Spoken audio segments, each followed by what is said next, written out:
अस्सलामुअलैकुम, I am pharmacist Maimoona और आज मैं आपको बताने जा रही हूँ ट्रांज़ामीन कैप्सूल के बारे में। ये वो मेडिसिन है जो पाकिस्तान में बहुत ज़्यादा इस्तेमाल की जाती है उन ख़वातीन के लिए जिनको पीरियड्स के दौरान हैवी ब्लीडिंग होती है। इसके अलावा इस मेडिसिन के क्या इस्तेमालात हैं और इसको इस्तेमाल के दौरान किन एहतियाती तदाबीर को अपनाना चाहिए, इसके बारे में जानने के लिए मेरी वीडियो को एंड तक ज़रूर देखिएगा। वीडियो स्टार्ट करने से पहले आप सबसे रिक्वेस्ट है कि अगर आप मेडिसिन से रिलेटेड ऑथेंटिक इन्फॉर्मेशन एक स्पेशलाइज्ड फार्मासिस्ट से लेना चाहते हैं, वो फार्मासिस्ट जो मेडिसिन में स्पेशलाइज्ड होते हैं, तो मेरे चैनल को सब्सक्राइब ज़रूर कीजिएगा। मेरी वीडियोस को लाइक करें, शेयर करें, कमेंट करें और बेल बटन को ज़रूर प्रेस कीजिएगा ताकि हर आने वाली वीडियो की नोटिफिकेशन आपको मिलती रहे।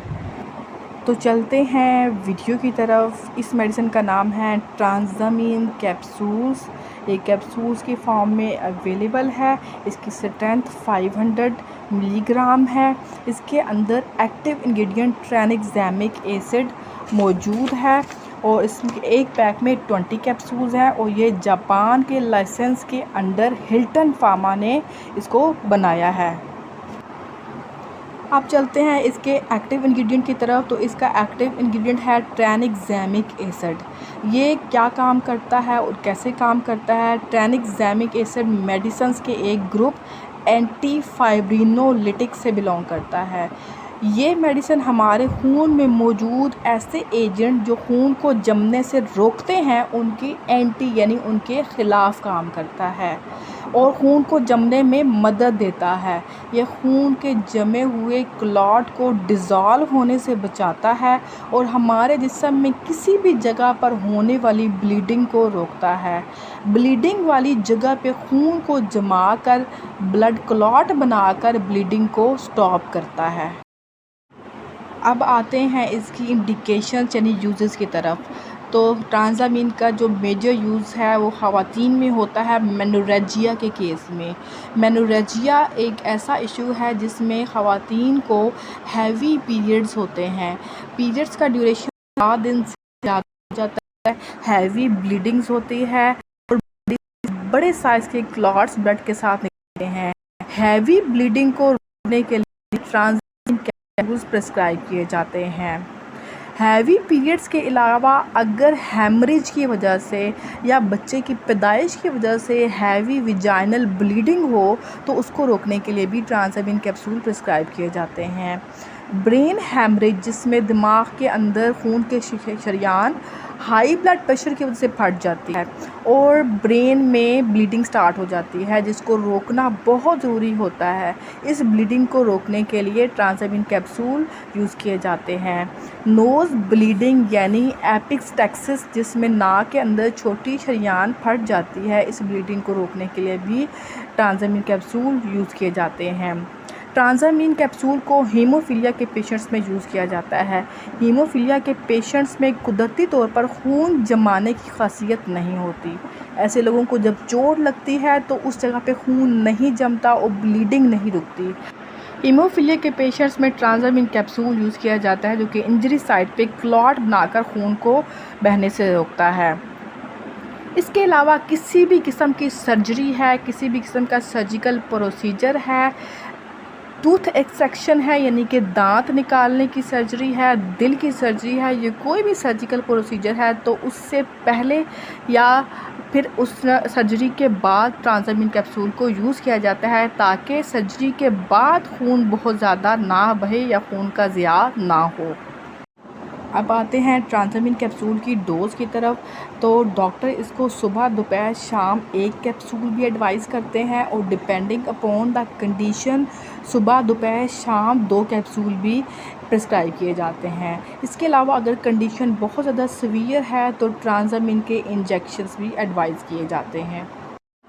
मार्केट में ट्रांज़ामीन की अवेलेबल स्ट्रेंथ्स क्या है? तो ये 250 मिलीग्राम की कैप्सूल में भी अवेलेबल है, 500 मिलीग्राम की कैप्सूल में भी अवेलेबल है और इसके अलावा इंजेक्शन की फॉर्म में भी मार्केट में ये अवेलेबल है। ट्रांज़ामीन कैप्सूल के साइड इफ़ेक्ट्स क्या हैं? तो ट्रांज़ामीन कैप्सूल के यूज़ करने की वजह से सर में दर्द हो सकता है, मतली आ सकती है, उल्टी आ सकती है, डायरिया हो सकता है, लेकिन इसके कोई बड़े सीवियर साइड इफ़ेक्ट्स नहीं हैं। ये एक वेल टॉलरेटेड ड्रग है। इसके इस्तेमाल की वजह से मसल्स में पेन हो सकता है, पट्ठों में दर्द हो सकती है, और अगर आईवी इंजेक्शन यूज़ किया जाए और उसको तेज़ी से इंजेक्ट किया जाए तो उसकी वजह से यकदम आपका ब्लड प्रेशर लो हो सकता है। इसलिए ट्रांज़ामिन का अगर इंजेक्शन लगवाना है तो उसको स्लोली लगवाएँ। अब अगर हम इसकी प्राइस की बात करें और इसके मैन्युफैक्चर की बात करें तो इसकी प्राइस 671 रुपीज़ है, और इसके एक पैक में 20 कैप्सूल्स अवेलेबल हैं 500 मिलीग्राम की स्ट्रेंथ में। इसका manufacture Hilton pharma private limited है, जो कि जापान के लाइसेंस के अंडर ट्रांज़ामिन कैप्सूल्स को प्रोड्यूस करती है, और ट्रांज़ामिन कैप्सूल पाकिस्तान में यूज़ होने वाली बेस्ट मेडिसिन है जो कि ब्लीडिंग को तेज़ी से रोकती है। अब आते हैं पेशेंट काउंसलिंग की तरफ। ट्रांज़ामिन कैप्सूल को यूज़ करने में क्या एहतियाती तदाबीर अपनानी चाहिए? तो सबसे पहले तो ट्रांज़ामिन कैप्सूल की सेल्फ़ मेडिकेशन नहीं करनी। आपने ट्रांज़ामिन कैप्सूल को खुद से यूज़ नहीं करना। अगर आपको कोई भी ब्लीडिंग इशू आता है तो आपने फ़ौरन डॉक्टर के पास जाना है। डॉक्टर आपको ट्रांज़ामिन कैप्सूल एडवाइस करेगा, और जो भी डोज़ बताएगा आपने उस डोज़ को भी खुद से कम या ज़्यादा नहीं करना, और जितने दौरानिए के लिए डॉक्टर ने बताया है उस दौरानिए को आपने ज़रूर पूरा करना है। चाहे आपकी ब्लीडिंग पहले दिन ही रुक जाए, लेकिन आपने उस दौरानिए को ज़रूर पूरा करना है। अगर आप ऑलरेडी किसी ब्लड क्लॉटिंग डिसऑर्डर में मुब्तला हैं, यानी आपको ऑलरेडी कोई ऐसा इशू है जिसमें आपकी बॉडी में खून क्लॉट हो जाता है, बॉडी के मुख्तलिफ़ हिस्सों में खून जम जाता है, तो ऐसे पेशेंट ट्रांज़ामिन कैप्सूल का इस्तेमाल ना करें। ट्रांज़ामिन कैप्सूल को प्रेगनेंसी में इस्तेमाल ना करें। अगर प्रेगनेंसी के दौरान हैवी ब्लीडिंग स्टार्ट हो जाती है तो डॉक्टर से रब्ता करें। डॉक्टर आपको प्रोजेस्टेरोन की टैबलेट्स एडवाइस करेगा। ट्रांज़ामिन एक खून जमाने वाली दवा है। इसके बारे में एक मिथ ये है कि ये पीरियड्स को स्टॉप कर देती है, या एक ये हार्मोन है। तो ये एक खून जमाने वाली दवा है। ये पीरियड्स को ना तो डिले करती है, ना ये पीरियड्स को स्टॉप करती है, लेकिन इसके इस्तेमाल की वजह से जो पीरियड्स के दौरान हैवी ब्लीडिंग होती है वो कम हो जाएगी। इसकी डोज़ को आपने ज़्यादा नहीं करना, यानी कि ओवरडोज़ नहीं करनी, खुराक इसकी ज़्यादा नहीं करनी। इसकी ओवरडोज़ करने की वजह से थ्रोम्बस फार्मेशन हो सकती है। थ्रोम्बस फार्मेशन का मतलब है कि आपकी खून की नालियों के अंदर एक खून का लोथरा यानी क्लॉट बन जाएगा, और अगर ये क्लॉट दिमाग में चला जाए तो स्ट्रोक हो जाता है, और अगर हमारी नालियों में खून जम जाए और वो क्लॉट हार्ट में चला जाए तो हार्ट अटैक हो जाता है। इसलिए इसकी डोज़ को आपने खुद से ज़्यादा नहीं करना। कुछ लोगों की ये मिथ है कि ये एक बर्थ कंट्रोल पिल है, यानी कि प्रेगनेंसी को रोकने वाली दवा है, तो ये प्रेगनेंसी को रोकने वाली दवा नहीं है। तो ये था आज का रिव्यू ट्रांज़ामिन कैप्सूल के बारे में। उम्मीद है आपको पसंद आया होगा। अगर आपको अभी भी कोई क्वेश्चन आपके माइंड में है तो आप कमेंट बॉक्स में क्वेश्चन कर सकते हैं। आप मुझे अपने फ़ीडबैक से ज़रूर आगाह कीजिएगा। अगर आपको मेरी वीडियो पसंद आई है तो मेरी वीडियो को लाइक ज़रूर करें, शेयर करें, कमेंट करें, मेरे चैनल को सब्सक्राइब ज़रूर करें, और अपने फ़ीडबैक से ज़रूर आगाह कीजिएगा, क्योंकि ये मेरे लिए एक मोटिवेशन होती है। इंशाल्लाह नेक्स्ट वीडियो में एक नई मेडिसिन के साथ फिर हाज़िर होंगी। तब तक के लिए अल्लाह हाफ़िज़।